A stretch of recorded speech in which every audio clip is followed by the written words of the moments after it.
Good evening, good afternoon, or good morning, everyone, wherever you are in the world. So, my name is Christina Ricard, and I'm hosting today's webinar. Thank you for joining us. Today's webinar is all about mathematics, and more specifically, mathematics in Montessori.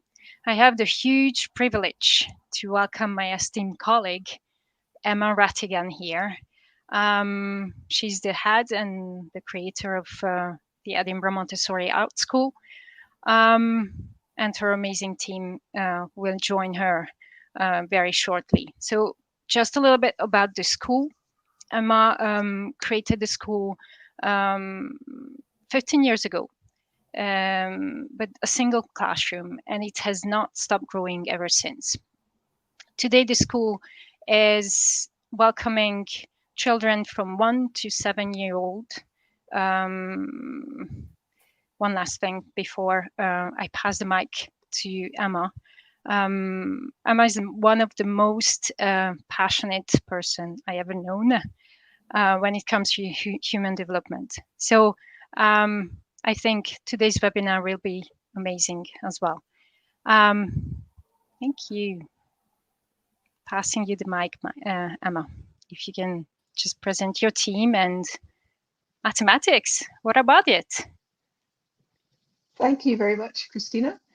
And thanks everybody else for joining us. I'm really pleased that we could get together in this format and talk a little bit more about one of our most favourite subjects, which is mathematics and the mathematical mind.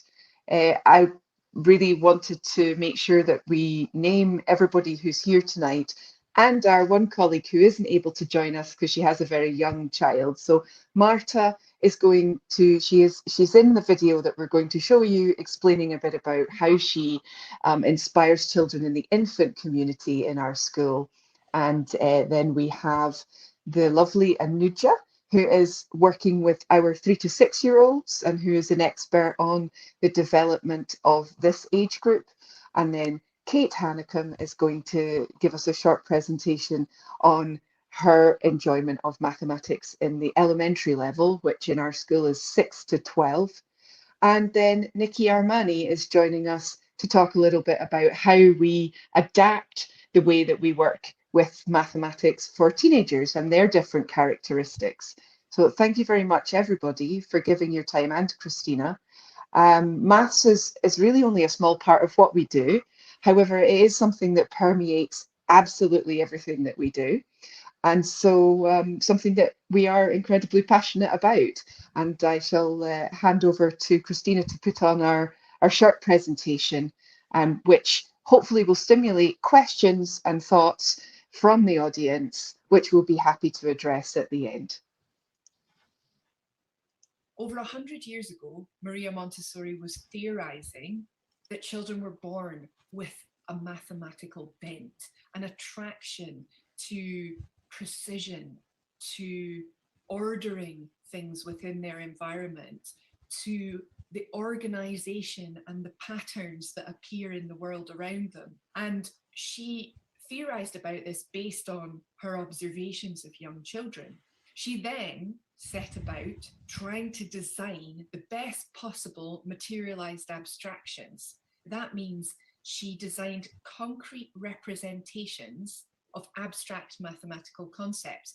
They were basically toys, although we call them the Montessori materials. And these were items that children can manipulate, and they can truly have a real experience of these mathematical concepts that are inherent in everything around them. Maths has been around well before there were any human beings. And so nobody invents things in mathematics. The next mathematical discovery is just that. It's a discovery of something that has existed since the dawn of time. And in order to make the next big mathematical discovery, one has to have an understanding of all the discoveries that have come before. So Montessori designed these materials that we see throughout Montessori classrooms across the world, which really allow children to hone in on pattern and sequence and classifying things. So I shall leave you to have a think while you listen to the presentations from each of our teachers. We're very lucky to have an extra presentation tonight from our infant community teacher, Marta Ribeiro. Marta, unfortunately, is not able to join us for the webinar as she has a young son for whom it is bedtime. But she was very helpful in preparing you a short presentation about how she stimulates children's love of mathematics in infant community. So I shall leave you now and say over to the teachers. Please pop your questions in the chat and we look forward to answering them at the end of the presentation.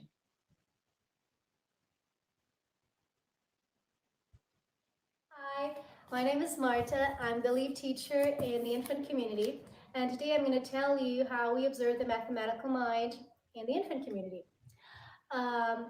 Montessori defined mathematical mind as a natural tendency for exactness, orientation, and order. In our classroom, we see this when we watch children do activities such as matching and sorting and sequencing and pattern making and one-to-one correspondence. Current research confirms that during the first year of life, children are able to recognize that one object is different than two. In our classroom, our practical life activities, our sensorial materials, they have mathematical qualities. And thus they will build a strong foundation for later the children learn arithmetic, geometry, and algebra. Toddlers have the natural tendency to compare, grade, and match objects, posting different objects through different openings, finding similarities and differences. Adults will also start to use mathematical language when we observe the children working, and we can ask, which one is the biggest? Which one is next? Or, yes, the cube fits in the square hole. Or even, yes, you finished, you did it. Let's do it again. In our classroom, we also like to sing a lot of counting songs. Songs such as, 5 little monkeys jumping on the bed. One fell off. You know the rest. Or 5 green and speckled frogs sitting on a hollow log. If you think about it, we use mathematical language with our children since they are born. They will hear us say, for instance, when we're dressing them, 1 arm, 2. Putting on shoes, 1 shoe, 2 shoes. If you think about it, maths is all around us. Maria Montessori created a blueprint of a supportive environment to allow a natural unfolding of life. Practical life activities nurture the mathematical mind in many ways. With the pouring activity, a child sees grains of fluids being separated or put together. He forms impressions of division, addition, and even subtraction and multiplication. When he folds napkins, he sees geometry. Some of the later more complex actions, like washing a table, require a lot of attention to sequences. Performing these sequential actions creates within him an understanding of what sequence means. Sensorial activities provide the child a base for mathematics. He becomes good at looking for similarities and differences between objects from the qualitative as well as quantitative aspect. He brings order and strengthens his capacity for discrimination. Many sets in the sensorial material are made up of 10 individual members, which happen to be the base of decimal system.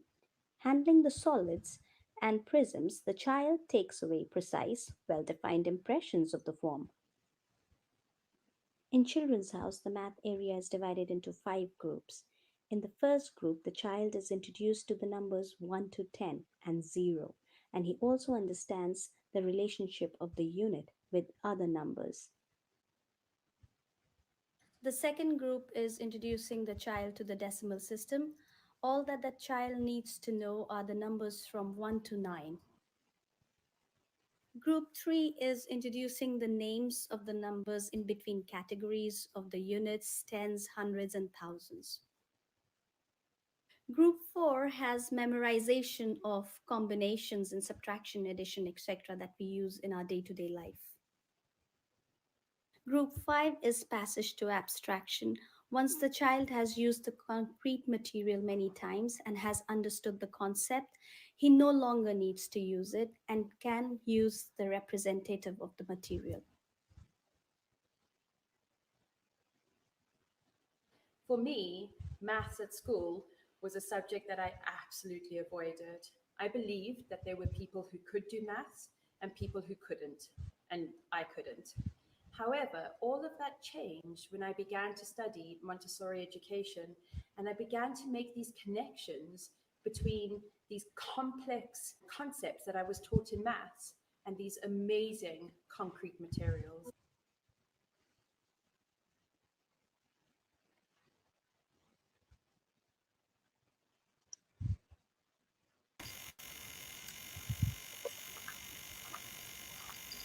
So I will invite Nikki to take the mic. I believe you will need me to share Yes, slide. please. Thank you. So I am the STEM lead in the adolescence department of the school, and we try to adapt the Maria Montessori's research into the adolescent phase of development.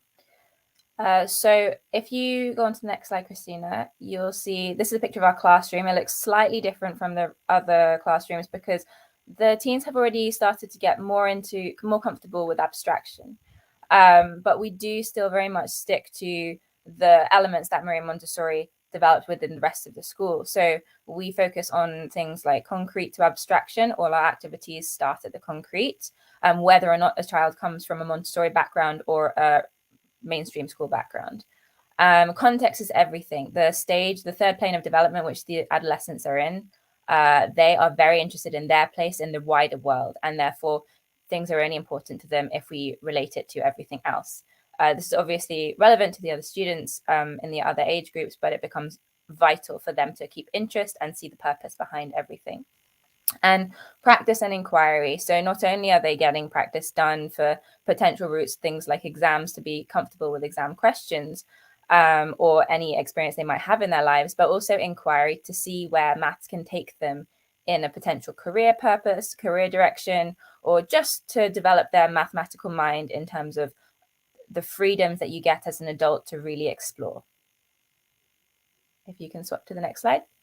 Thank you. So concrete to abstraction, you might be familiar with some of these elementary materials. We do continue using some of these as a grounding to develop more advanced skills. And some of them I've adapted and some of them I've used straight up, just like the elementary classes would. But we like to start with the concrete, and it might be used slightly differently. For example, that's a pegboard that is used in elementary for completely other things, but I put a X and Y axis on it, so we use it for making graphs. Visual aids very much help, especially for students who've come from something that was completely abstract in terms of regular mainstream school, and it helps students catch up to levels that they might have missed in their learning when they come to us as well. Context, as I mentioned, really important to the teens. We have links. Obviously, math is embedded in all the different subjects in all schools, really. But we try to really show that in project-based learning, learning about structure within geography and earthquakes, learning about real-life problems. So when we're doing percentages, we'll talk about VAT, and making sure graphing and managing data is a daily task within everything they do. And we've also brought in adulting lessons which they really enjoy, and they're asking for things that literally an adult might have to manage. So an Excel spreadsheet, for example, or designing a floor space or something like that. And finally, practice and inquiry, like I mentioned, not only does it allow them to master the skills that they've learned from that concrete to the abstract, and be more confident with potential paths like examinations, but also inquiry-based learning, which allows them to add their skills together and use them in a combination to answer a question that may or may not have a correct answer. Students often come to us with a fear of having a go if they've come from a different background, and they don't like being wrong. So these kind of things where there is no correct answer, and encouragement of trying and failing and learning to enjoy that process to develop has been really good to basically model them into an adult that is able to try anything for themselves. That's it. Thank you very much, Nikki. Christina, I'm going to let you coordinate us in terms of the next part of the discussion for the panel, and I will sit on the panel. Well, it's my personal question, if may I ask you. It popped in my mind when you talked, Kate, about not loving mathematics when you were a child, and I think whoever watches us today, we are kind of like this in the same way of feeling. When I was a little girl, I wasn't bad in mathematics, but it was just simply annoying. And yeah, so when I see your presentation today, it's all about material, these little shiny materials, and using objects to learn mathematics. When I remember of myself learning mathematics, it was all about writing and doing conceptual things. How come this thing you create love of mathematics with it, and it's not something widely present in all classrooms? Maybe it's a question to Emma. How come we didn't adopt these kind of things everywhere?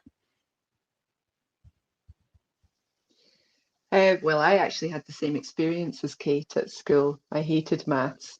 I think I was off sick during the lessons on long division, and then I just developed a phobia, could not understand at all. I remember very, very clearly the teacher telling us in, I think, primary 3 or primary 4, that we were going to learn our times tables, referring to multiplication tables. And she just told us that several times. And I just, in my mind, really thought that we were going to rearrange the furniture. And I was quite disappointed, I think, when I discovered that wasn't what we were getting to do. But I think maybe Kate can speak to what it's been like doing the Montessori elementary training and suddenly realizing, because it's a long, long time since I've done it or practiced with the materials in the classroom, and I still get a little bit of the fear when I see even the equipment for long division. But I know that Kate does these things every day with complete ease and is an absolute expert now. Maybe you could give us an example of one thing, Kate, that has helped you to understand a concept you didn't really get before.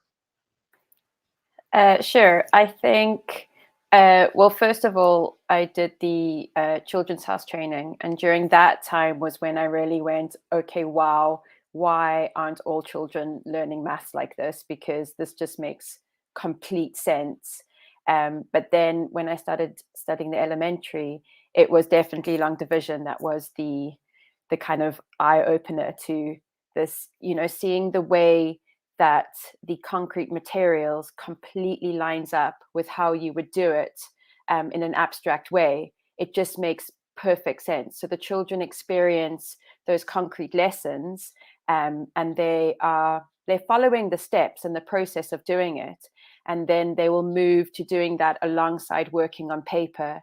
And suddenly one day they'll go, oh, I don't need the materials anymore. This is just how you do it.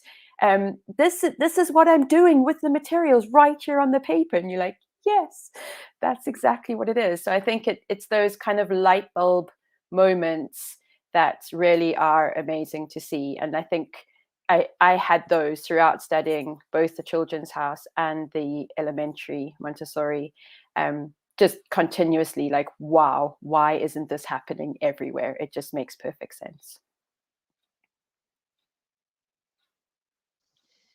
I think for Anuja as well, one of the things that really stands out to me, and that just taking on from Kate's point there about how exciting it was doing the Children's House training, I had again that very similar experience of like, wow, you can introduce place value, and you can introduce units and tens and hundreds and thousands, but all the children need to know are the numbers 1 to 9. And this really, I think we see that playing into this characteristic that especially 4 and 5-year-olds have, of really being interested in big things. And so and I don't know if you've got some examples of the kids that perhaps wouldn't be interested in maths in other respects, but when you get to these massive quantities, it's just like whoopee. Yes, introduction of maths in children's houses, as we've all known by now, it's very concrete and going from easy to more challenging. But also to introduce the decimal system and the golden beads, it's also about their socializing with their friends. It's always a group work, so it's always more interesting to do it, and the concept is grasped much more faster because they're talking continuously, one is sharing with the other. And yeah, the operations are done with more joy, I would say, and the material is beautiful, and it just automatically attracts all the children as they come into the class, maybe at even 3, and they're like, we want this lesson, the golden beads, all the time. So we have an interesting dreaming question here. Imagine the impact from Audrey. Imagine the impact if Montessori could be in disadvantaged communities all over the globe. Would the world be a different place today?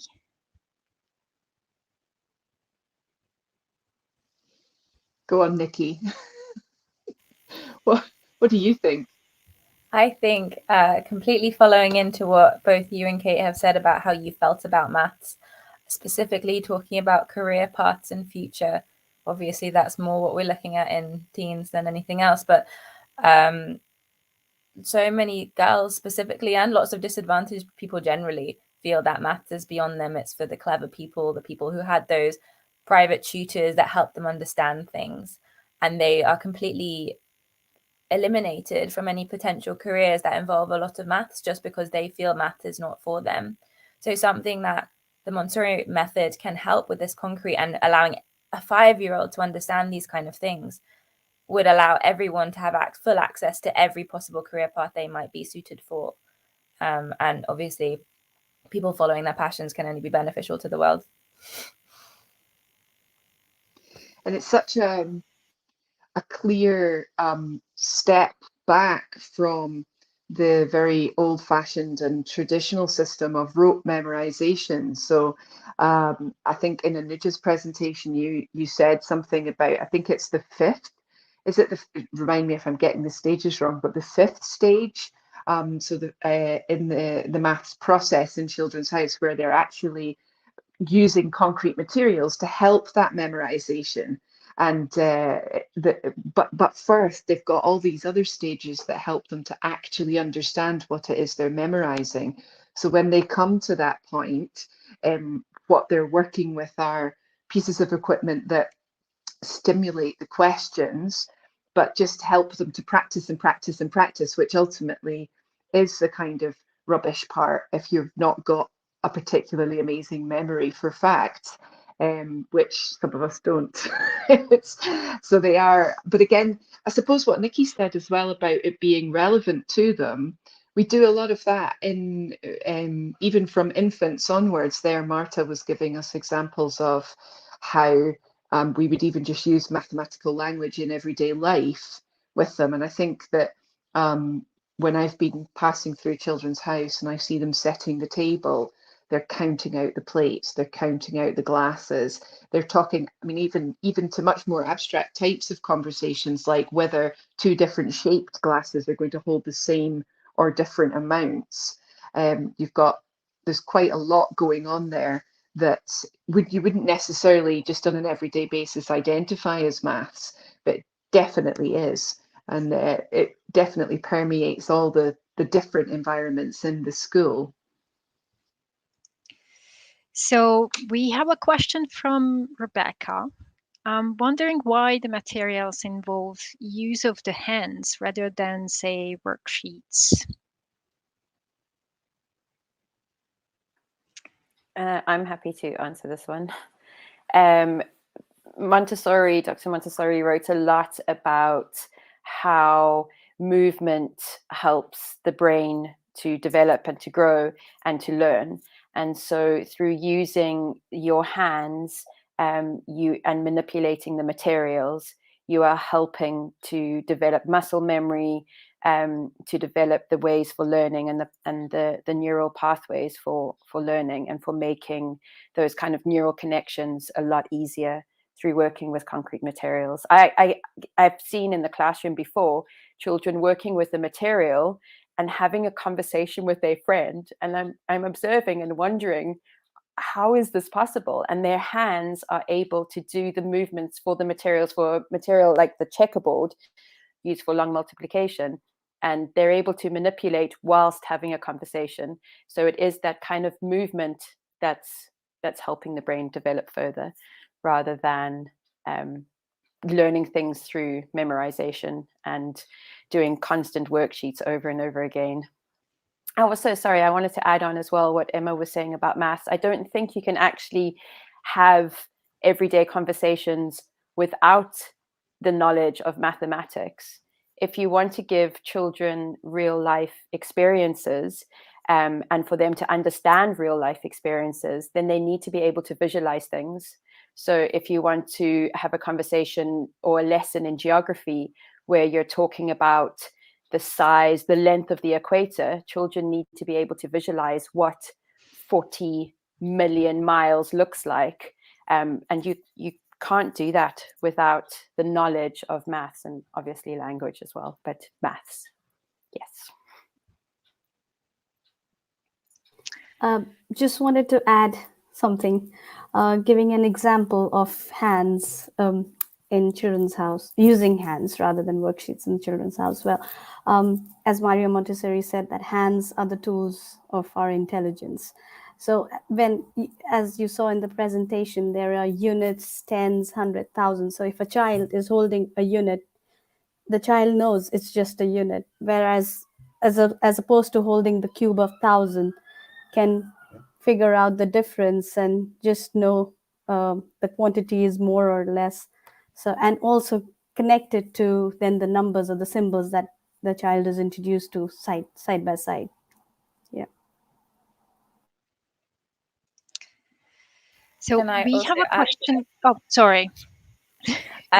just to take it to the next step of the teens as well, things like the individual wooden blocks, being able to make a flat square and then a three-dimensional cube, squares and cubes, literally it's in the name, and so many students come being very thrown by squares, cubes and volumes and areas.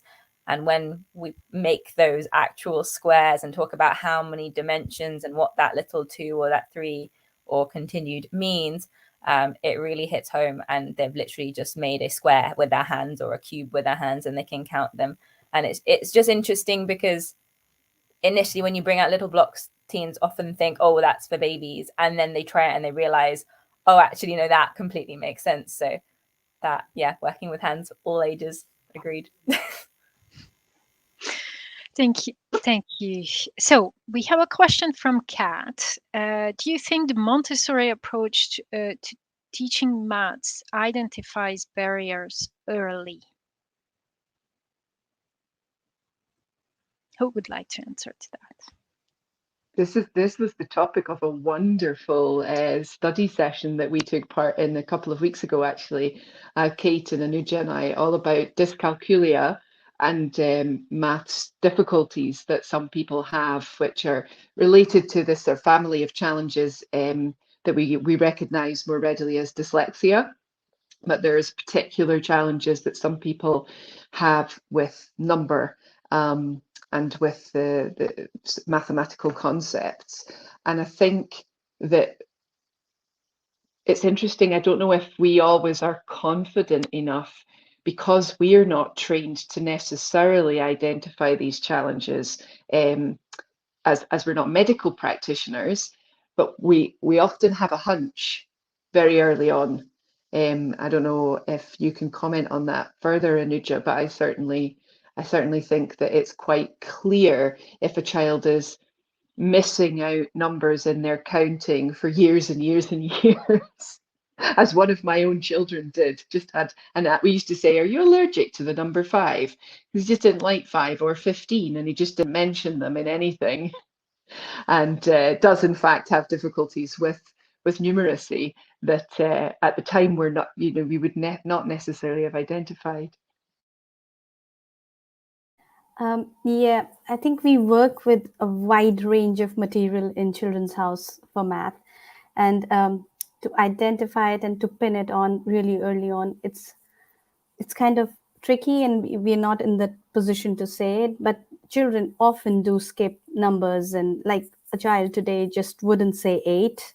He would go on. He was doing number odds and cards, and he would just keep counting 10, 9, but he wouldn't say the number 8, and he would just forget it. So but there's so much practice going on that we do get a hunch towards, as we are progressing on with different, more challenging activities.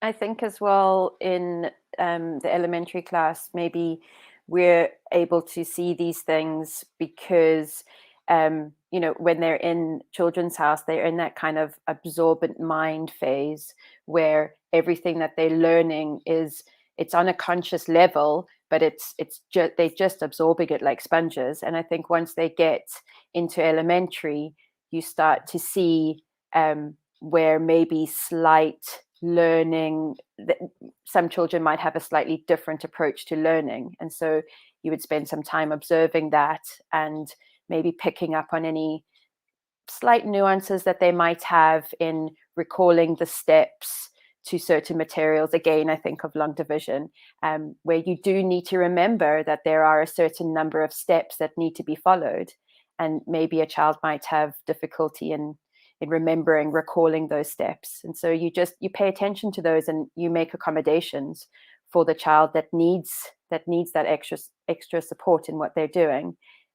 So I think we find the ways to work with children with learning differences. But yes, there's always a way to support it.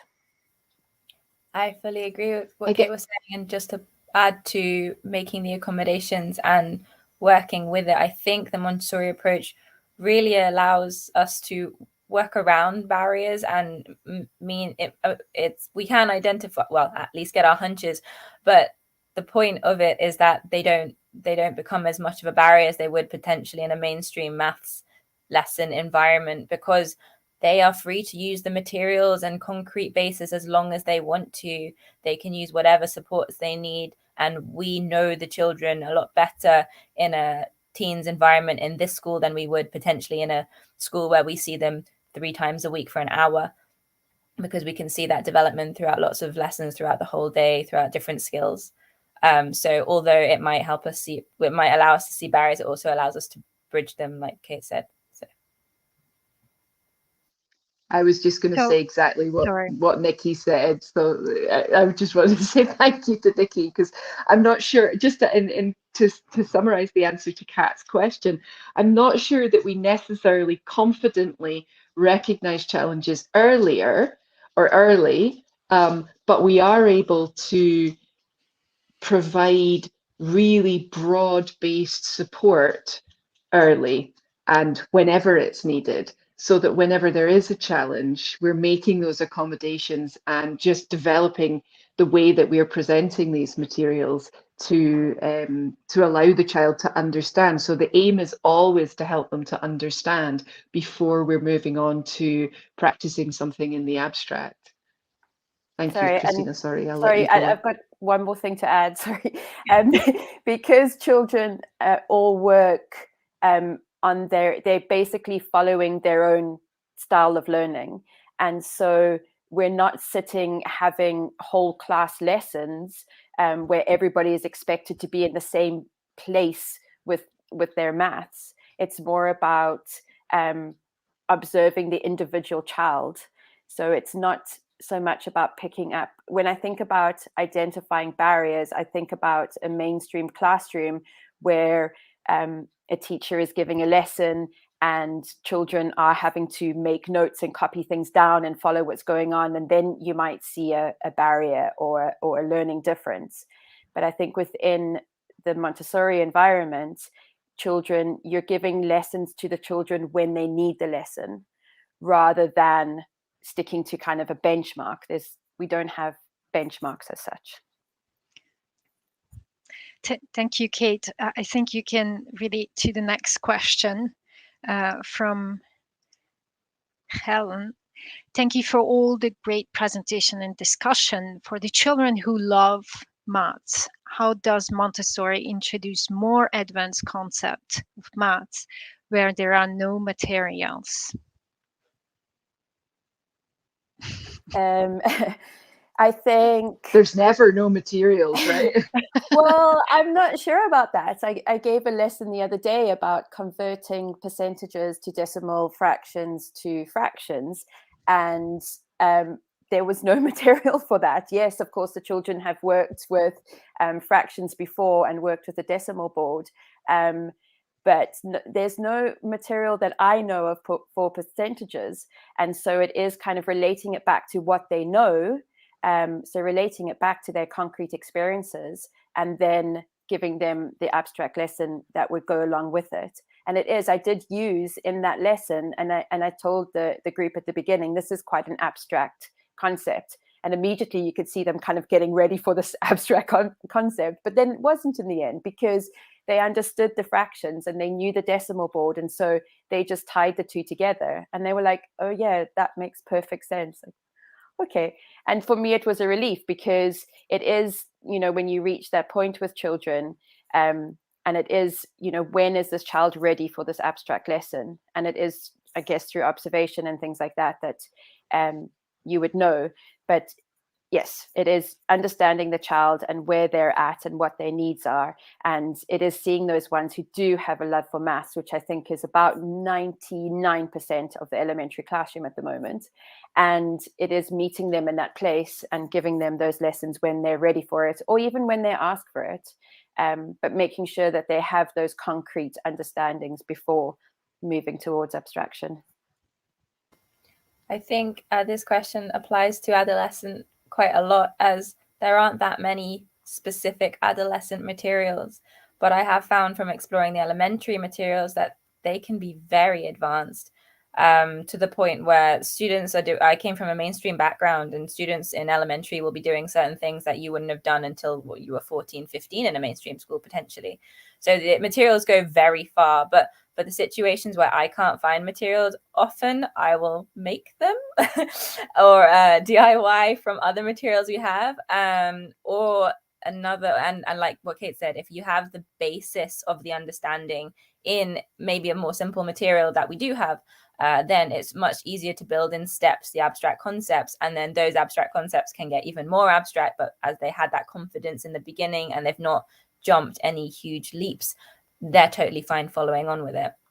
But another way to avoid too much abstraction is to put things into context, which we do a lot, whether that be an actual investigation in a science lesson or in a geography lesson or in any subject or any project that they do, or even if they're just trying to answer a question, again, in an abstract form, apply a skill, we'll always use some sort of word example, word problem with, I don't know, a ladder is leaning against a wall for trigonometry or something like that, to see the reasons and actually like try and set it up and see what it might do. So materials are everywhere. You just have to be creative, even if Maria Montessori didn't decide on them specifically for us.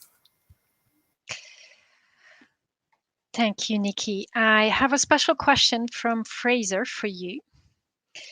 Nikki, I was talking to a friend about the school who was open to Montessori for younger children, but had reservations about outcomes. Uni attendance in STEM subjects. He's a meteorologist. So do we have a wee difference in Montessori educated children wanting to study those subjects at uni?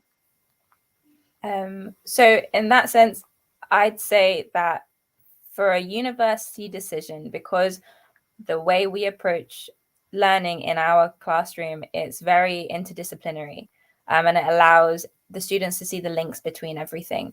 So it is not necessarily as exam and grade driven and sort of following a textbook content based as a mainstream school might be. That is not to say that we don't cover exactly the same content, but we make sure we follow the pace of the student. But it means that if and when they decide to go to university, they know what those subject links are. They know exactly what they like about it and why they want to do it. Our students really enjoy the STEM subjects and can completely see all those links between math and the sciences and geography. And obviously I'm talking about those as those are my specialisms. But even the ethics and things, conversations, written bits we have in them. So I think in terms of preparation for university, it's ideal because students know exactly what they want. They have the ability to learn and research independently, much more than a very spoon-fed approach in a mainstream school. Not to say that all schools do that, but a lot of them do. So STEM bias, I think, well, the anti-bias in a lot of schools, whereas it's seen as a hard subject, STEM is not seen as a hard subject in our classroom. STEM is a practical subject where everything is interlinked.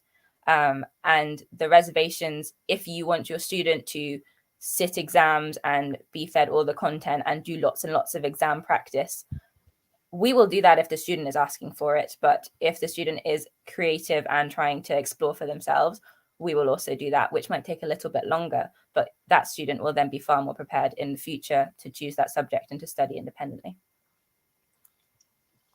That was that in a nutshell, Nikki. Thank you. And I just wanted to add that I'm not sure what data Fraser's friend is looking at, because there are so few Montessori high schools. Certainly there's only about 3 of us in the United Kingdom. So I suspect that Fraser's friend is confusing Montessori with another alternative method when he's thinking about the less propensity for students to go on and study STEM subjects, because Montessori actually in the United States and across Europe is synonymous with very high levels of ability in STEM. And so I think perhaps it's just not well known enough in the United Kingdom, but we are working really hard to change that. So hopefully we will see the outcomes as time passes. So I just popped another question from Rebecca. Does this mean you use textbooks as another source of materials, learning how to take tests?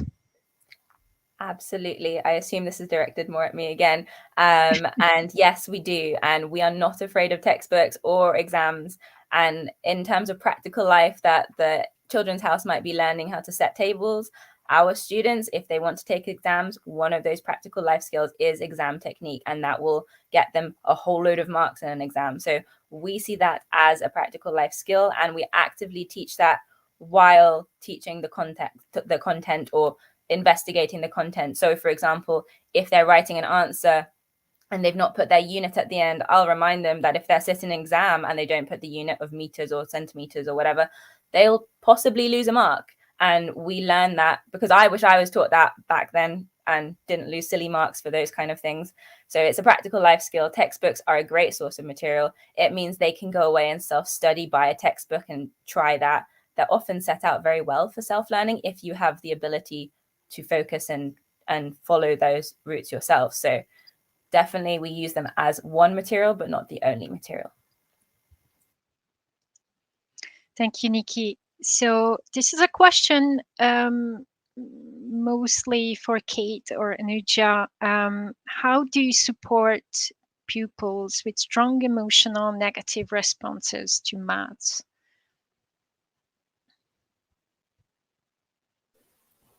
We don't use the word math. Easy as it is. Yeah, I believe that the children who are in Children's House and who have been there for a year, they have been mentally prepared, as we talked about indirect preparation, from all the way from practical life activities, and they gradually move on to sensorial, and they are introduced to math.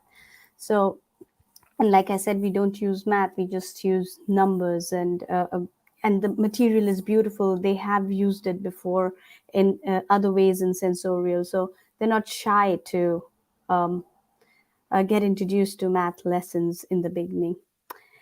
Yeah. Thank you. Yeah.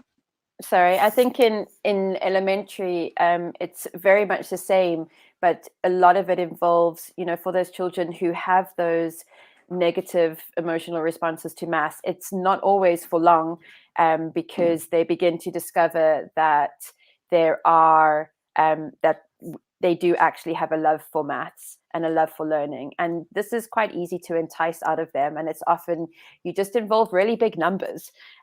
Children love big numbers. So I can think of an example as well that happened in the classroom recently, where we were talking about really big numbers going into the billions.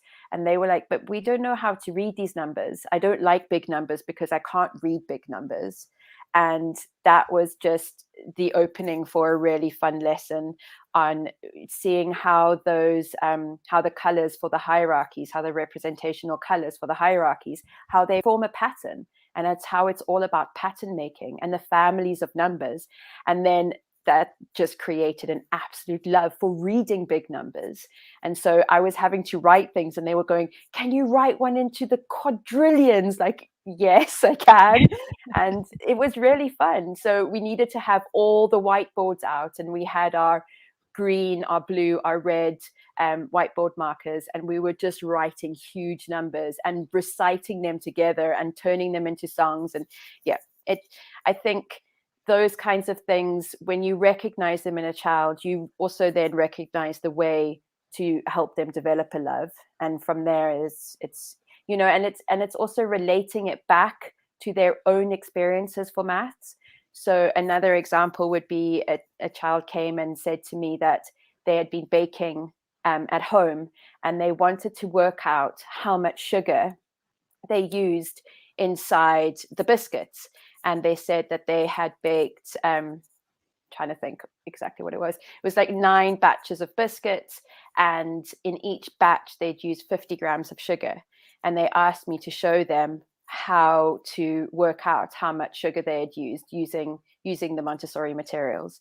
So it's those everyday experiences that children have that then you can relate it back to maths as well.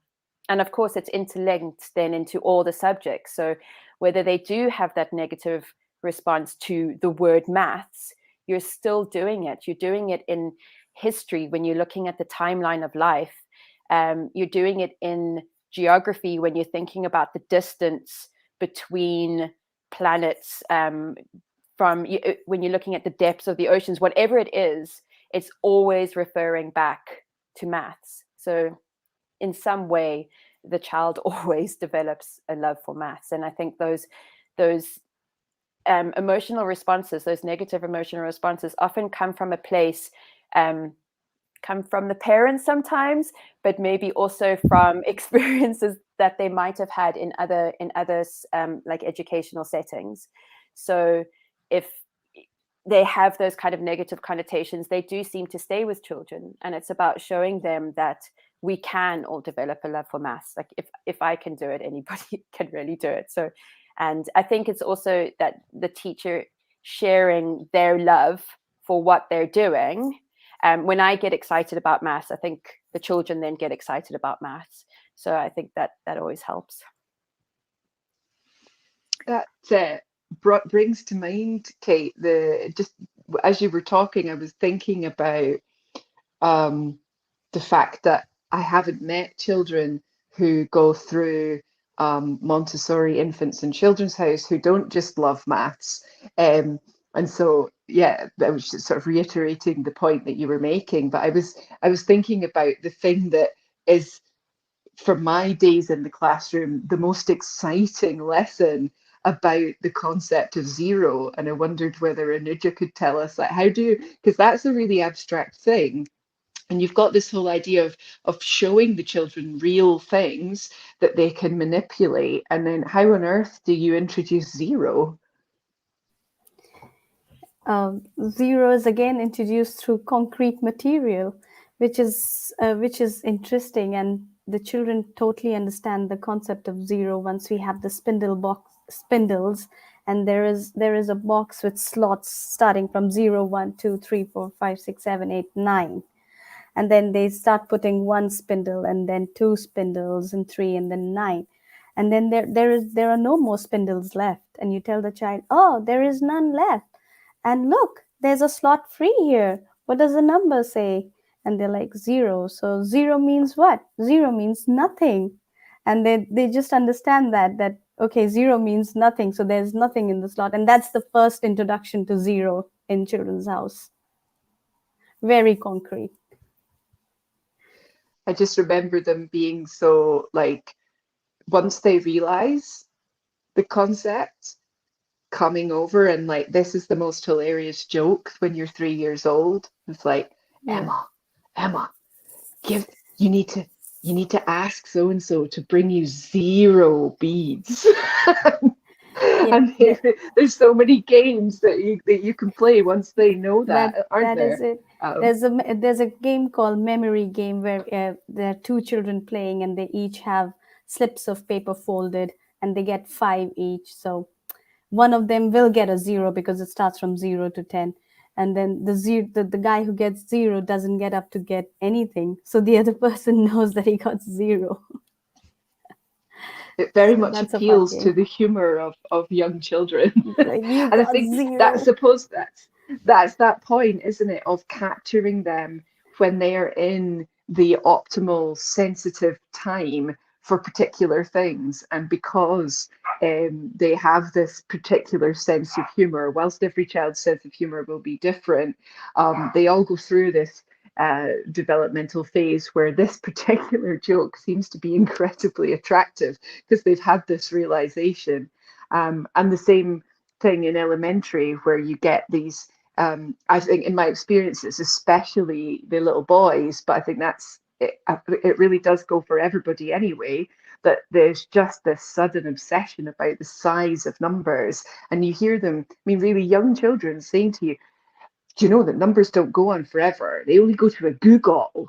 There's a Google, and then there's a Googleplex. And then in our house, certainly, which is filled with boys, there's just endless arguments about what those things mean. And Daddy usually settles it because he knows. But unfortunately, I missed that lesson as well. So I just desperately tried to catch up with them.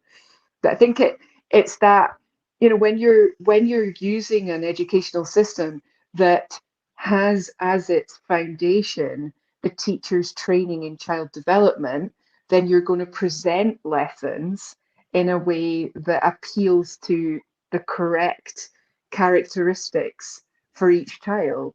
And that way you find the hook to unlock their interest. Because each child, even though they can all be interested and all love it, they might all come to it in a slightly different way.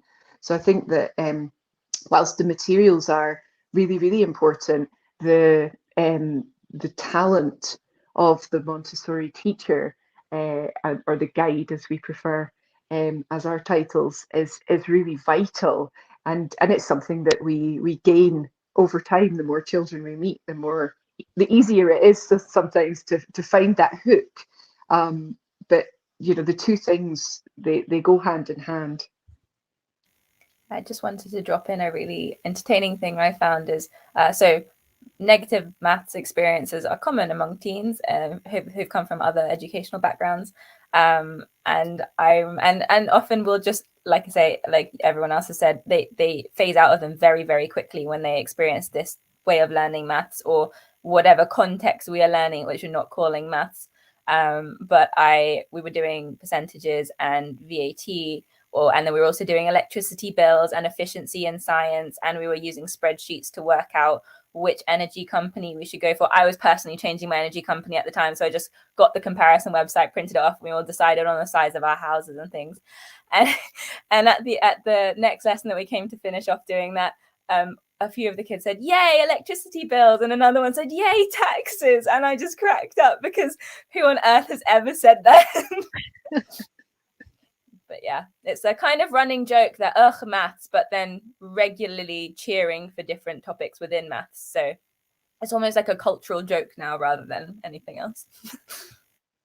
So I have a question that comes right on time, I think. Can we make maths fun, or do we need to?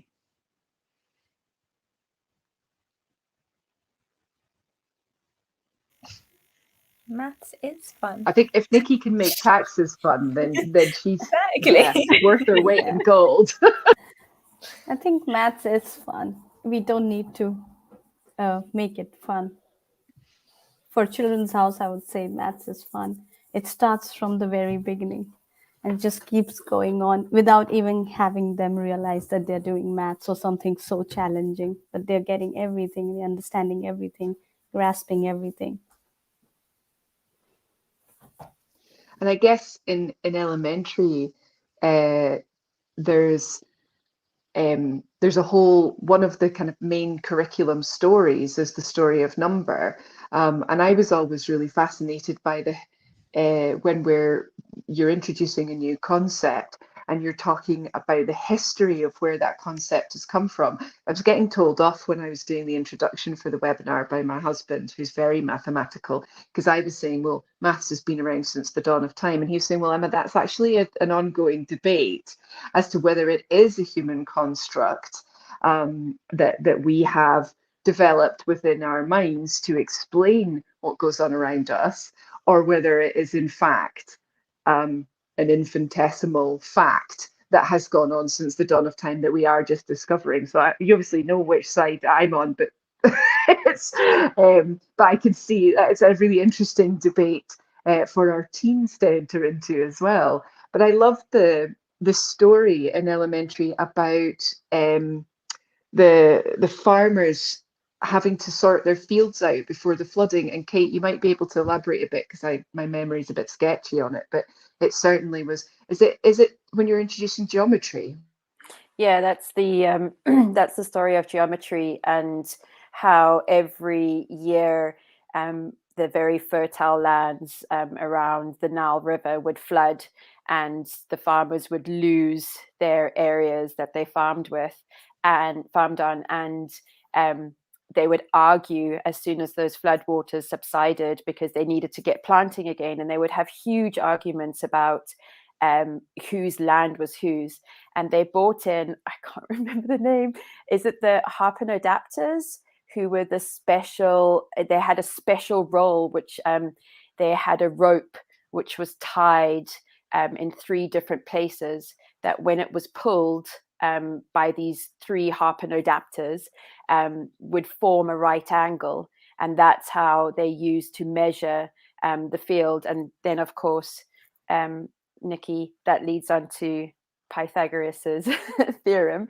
And I think that's really important. But the story of numbers, really, when we tell it to the children, we tell it as maths is a human invention, and it was invented in order to help people meet their needs, because that's what maths does. It meets the needs. Our everyday needs are met through working with maths. And so that makes it really relatable to the children, that it is their kind of personal mission to understand maths and to make it relatable to everyday life. All right, we are at the end of our webinar today. We could go on, I think, for hours and hours, but I think we're going to stop here, if you agree. Thank you so much for this wonderful exchange. What I got from this webinar in my head is math is actually fun. It's enjoyable. It's maybe the parents' idea that it's not. So let's work on this, parents. So thank you so much, Nikki, Kate, Anuja, Emma, and Marta. I think she will see us at one point. Next month, just a little word about next month's discussion. At the beginning of January, I think it's the 10th, we're going to talk about our global support system that we created at the Edinburgh Montessori Art School. Global support system meaning a holistic support system for every child. It's not about giving a standard support, a standard teaching to everybody. It's adjusting and creating something that is perfect for every child. So I hope to see you there. Thank you so much. Yeah, thank you very much, Christina, for presenting, and thanks everybody for giving your time and for a stimulating professional discussion. It's actually very fun of an evening, so look forward to the next one. Cheers, guys, and good night.